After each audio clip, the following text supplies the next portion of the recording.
Veľmi dobrá správa pre všetkých východniarov.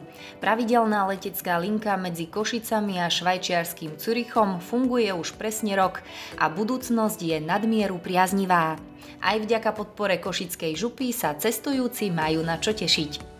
Ja som veľmi rád, že po tom covidovom období sa opäť dostávame do takých štandardných kolají, aj čo sa týka leteckých liniek, aj čo sa týka leteckých liniek v Košiciach alebo do Košíc a postupne pribúdajú lety, preto sa aj snažíme podporovať finančne každý nový spoj, aby počet cestujúcich jednoducho bol rýchlejšie stúpajúci.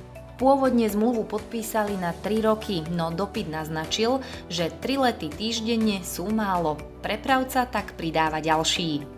Áno, je to už 1 rok a je to naozaj úspešné letecké spojenie z Zürichu do Košíc a z Košíc do Zürichu na palube leteckej spoločnosti Swiss International Airlines.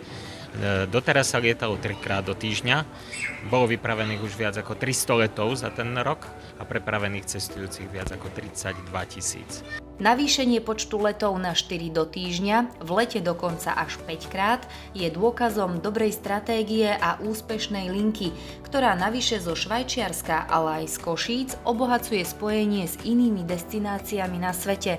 Je to aj dôsledok partnerstva s Košickým samosprávnym krajom.